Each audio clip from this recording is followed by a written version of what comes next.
What's up, everybody? I'm back with another prison story. I know it's what you guys love, and I got a whole bunch more of them, so I'm gonna give you what you want.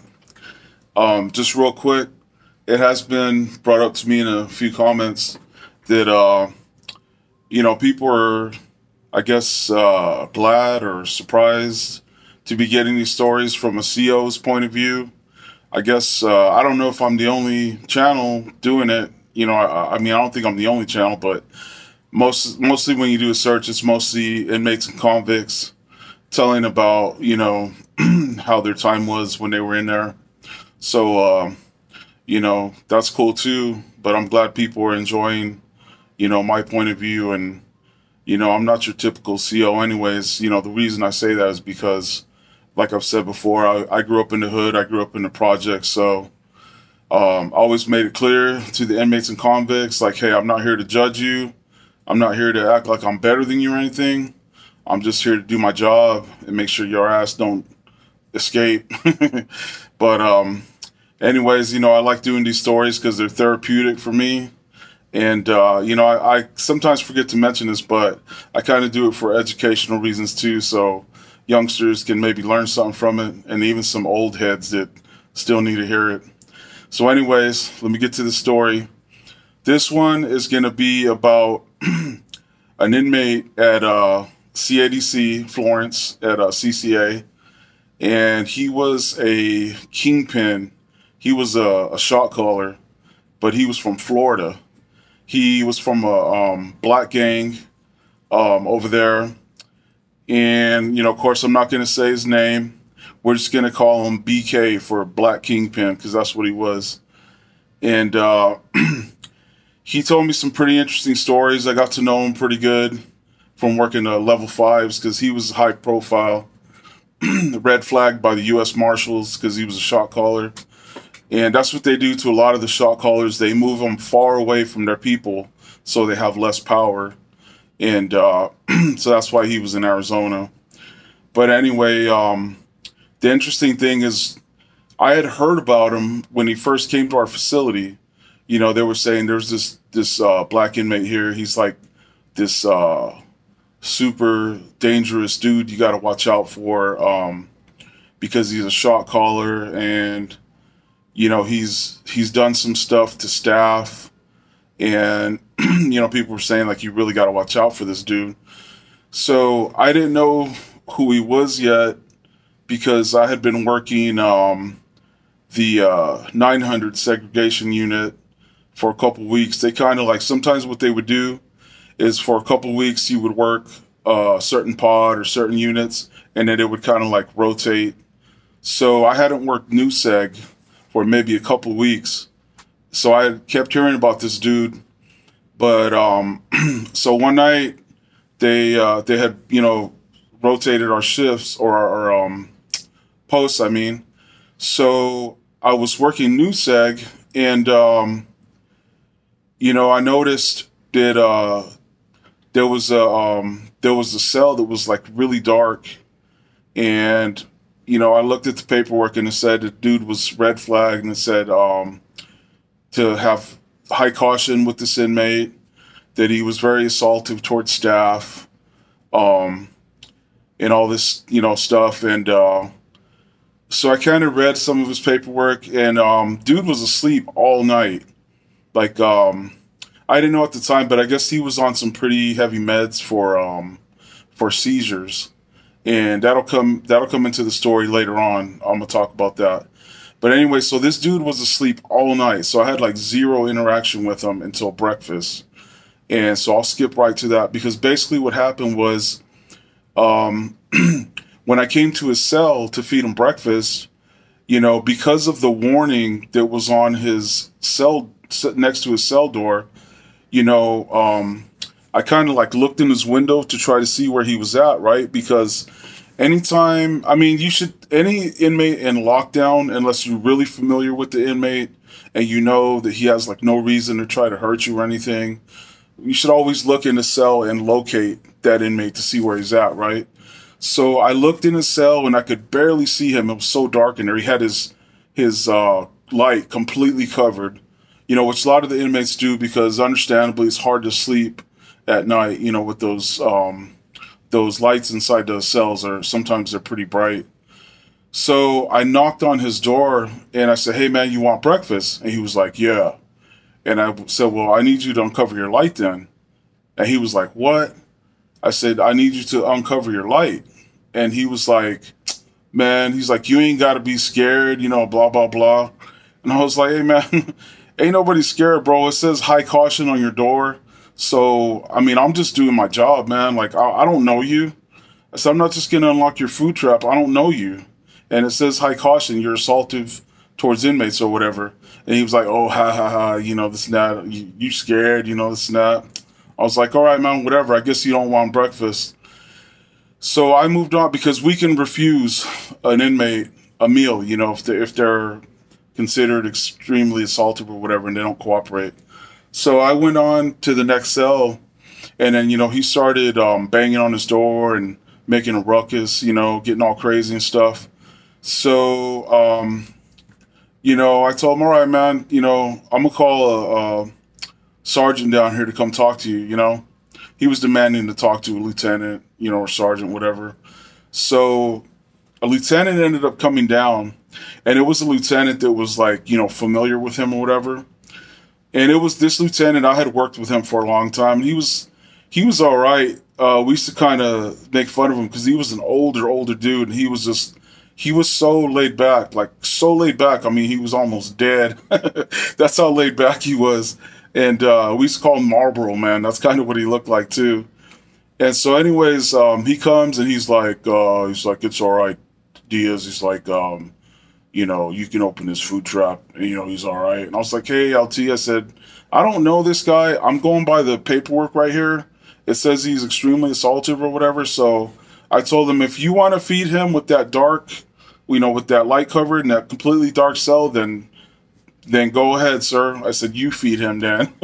That's what I told him, And so, but anyway, I kind of forgot to mention, before the lieutenant got there, dude was talking mad shit.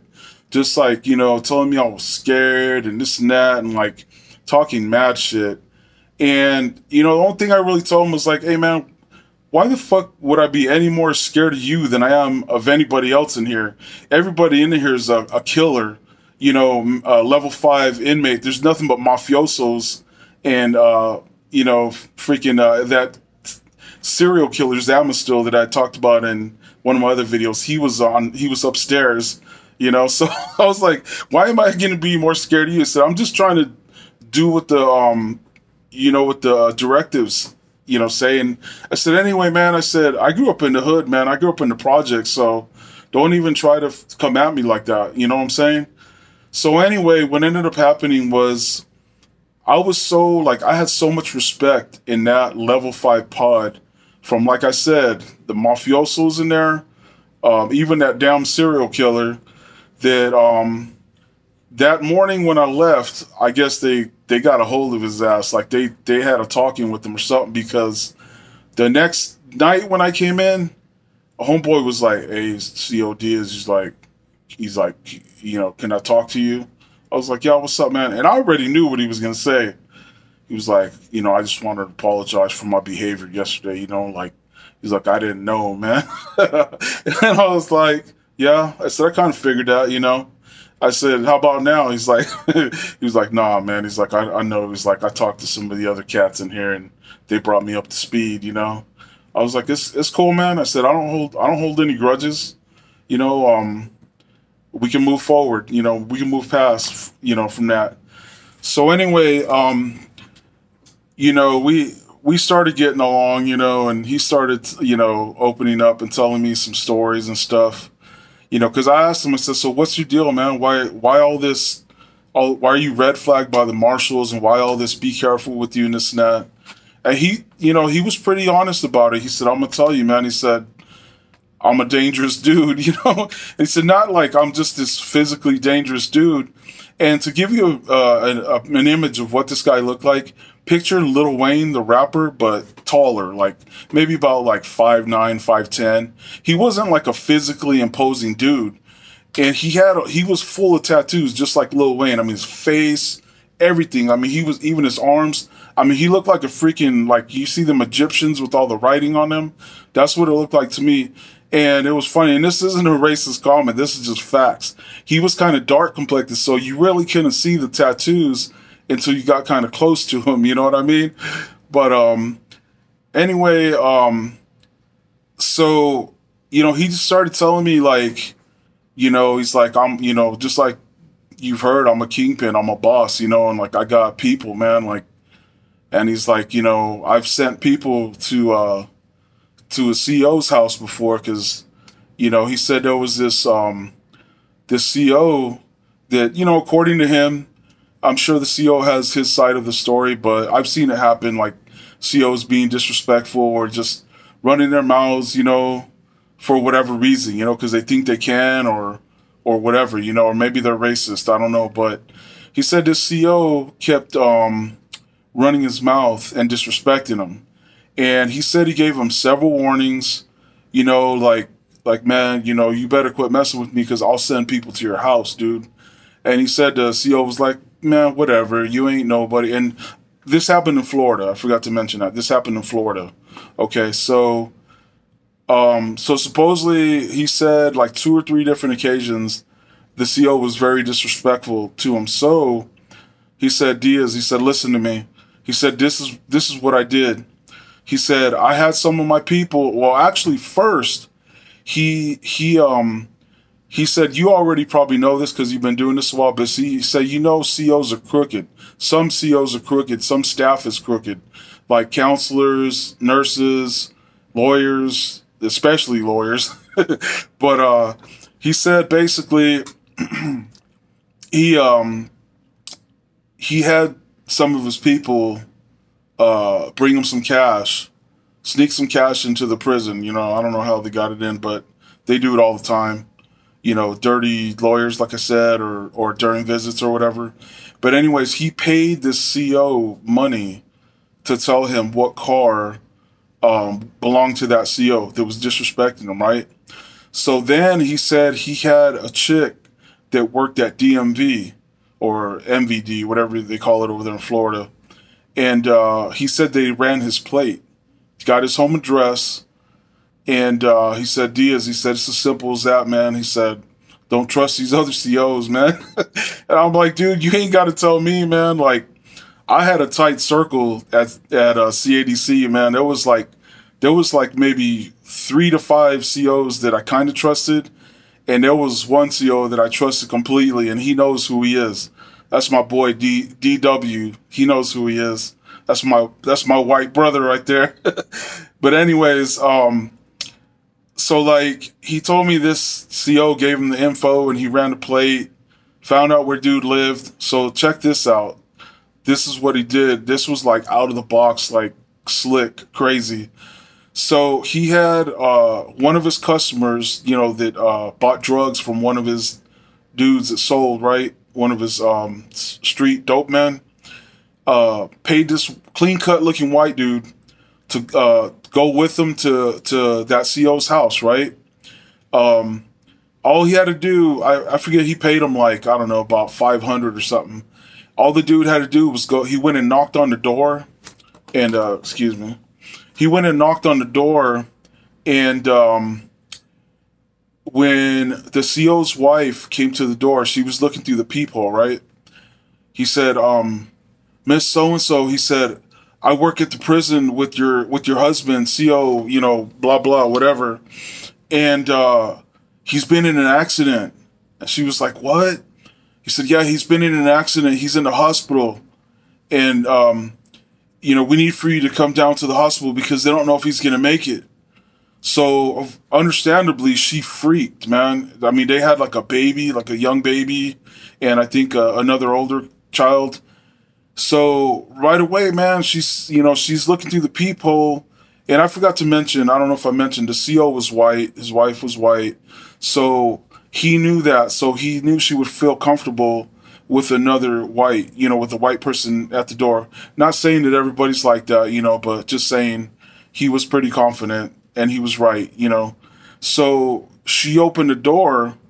As soon as she opened the door, Brother comes running from behind some bushes or something with a freaking AK-74.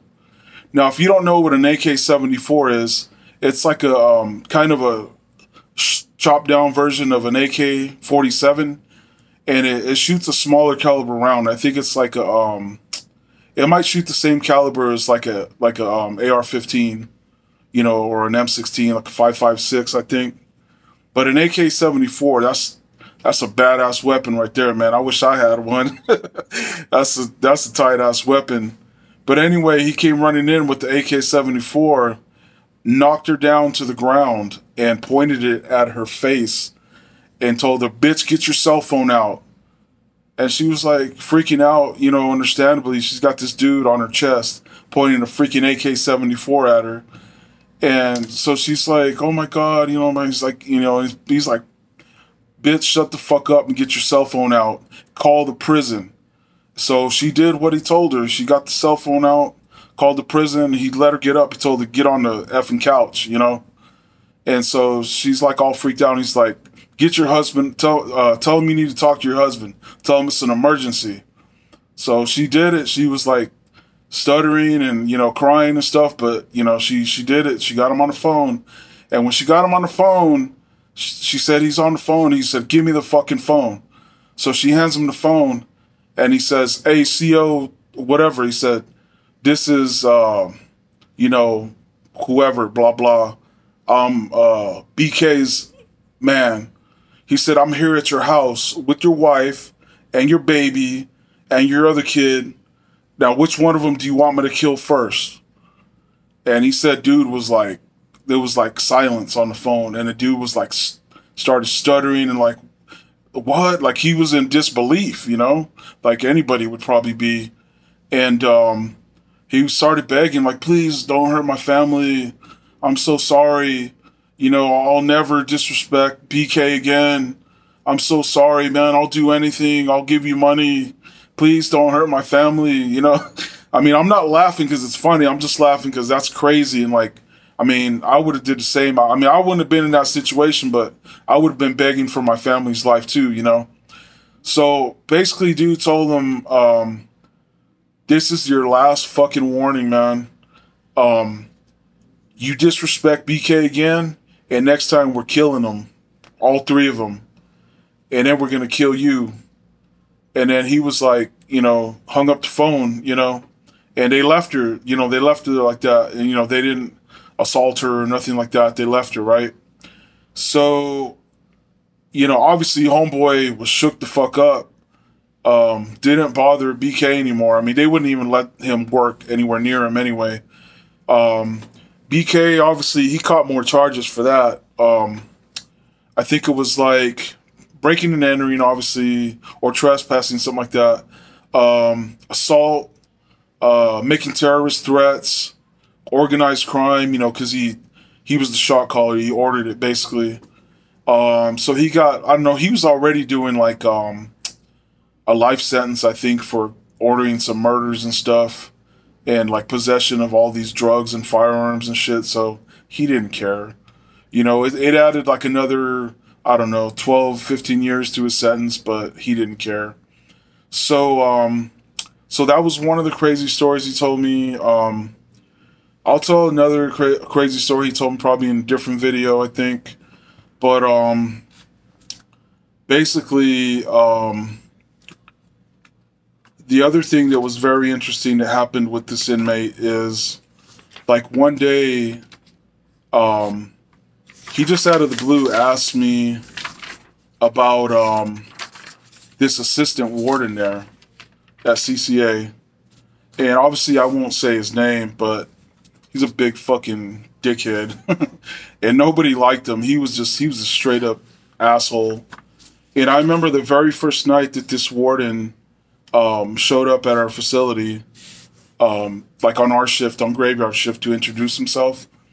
Like, I was working, I don't remember what unit I was working that night, but we got a heads up from, somebody called us from one of the other units and said, "Hey, there's this new assistant warden here, and he's like a total dick, you know, he's like, when he shakes your hand, he's like totally crushes your hand, And, I understand a lot of dudes want to do that. They want to show they're strong or whatever.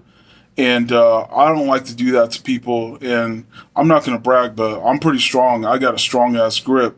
If I want to crush your hand, more than likely it's going to get crushed.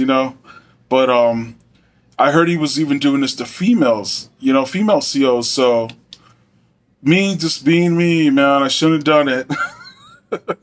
But I already had it in my head. When I shake this dude's hand, I'm gonna give him the full pressure. I'm gonna try to crush his damn hand. So when he came down to our unit, he tried to beat me to that grip. Like dudes like that, that's what they do. They try to grab your fingers and they'll crush the shit out of your fingers. And I know some of you people listening, you know the type. It's probably happened to you before, or maybe you're one of them. I don't know, but I don't get a kick out of crushing people's hands unless they're asking for it. So anyway, I beat him to the grip and I gave him a crush, man. I squeezed the shit out of his hand and his eyeballs about popped out of his head. The surprise in his face pretty much said, "You just fucked up." And I thought about that right after I did it. I was like, oh shit. Because he looked at my name tag and he was like, "Diaz, huh?" And I was like, "Yes, sir. Nice to meet you." But yeah, I ended up on his radar because of that, and I'll maybe talk about that in another video. But yeah, I kind of came back to regret that one a little bit. But anyway, he asked me about that warden, and like what I thought of him. I said, well, I mean, pretty much the same as everybody else. He's a dick. I said he treats us just as bad as he treats you guys, so we don't like him anymore. I said the only ones that like him is maybe some of the ass kissers on like first shift, and I worked first shift for a few years too, but I just didn't like it. I'm not really a morning person, and it's just so hectic, and all the freaking wardens are there, everybody, like way too many bosses, so a lot of the COs that are on first shift are the ones that like being around all those supervisors. They're kiss asses, in my opinion. But don't get me wrong, there's a lot of good COs on first shift too that just are morning people and like to work those hours, but not me. So anyways, he said, well, this warden, man, he keeps messing with me, and if he don't stop, man, he's like, I might have to, do something about it. And I was like, hey man, I don't know nothing about that, but I said, yeah, he's a dick, So he brought it up a couple more times, and I remember, like, I just decided one day when I was talking to him, like, to me, it's not really that big of a deal because it's public information. But I told him, you know what, man? I said, you didn't hear this from me, but I said, it's public information anyways. I said, that warden, he's from Texas. And when he was in Texas, he killed 2 people. He was extreme DUI, like I think 3 times over the limit. And he killed 2 people and had 2 manslaughter charges. And he was acquitted. He got away with it because supposedly he came from this big rich family that like knew people like in the Texas government. Like I think they knew the governor or like a senator or somebody. And I don't know who the hell was the governor or senator, so don't come from me if you're from Texas, man. I'm just telling a story. But anyway, so like he got away with it. He was acquitted. And so I mean, to me, anybody that gets away with something like that is a piece of shit in my book. You kill 2 people because you're under the influence of something, man, you deserve to do life in prison or worse. You should maybe get the death penalty, I think. I got no respect for people like that. But anyway, like I said, it was public info, so I don't feel bad about telling him. It wasn't like I was telling him like, oh, this dude, he lives over here, or I wasn't telling him no personal business about that dude, just what was, public information. So what this inmate did, what BK did, was he had one of his people look it up, and they actually found the old newspaper. I don't know where the hell they got them from, online or something, and they sent it to him, and he ended up hanging the articles on his wall, the wall of his cell. So I don't know who told that warden, like, hey, BK has, some articles about you on his, taped up on his cell wall, So I guess when he found out about it, he was freaking livid, because obviously this dude's trying to keep them skeletons buried, like he don't want nobody bringing that up, So I guess he went to the inmate cell and demanded for him to take him down, because BK told me all this, and I'll talk about what happened to him because of this. That warden came to his cell and demanded for him to take those down, and he told him, go fuck yourself, man. It's my cell.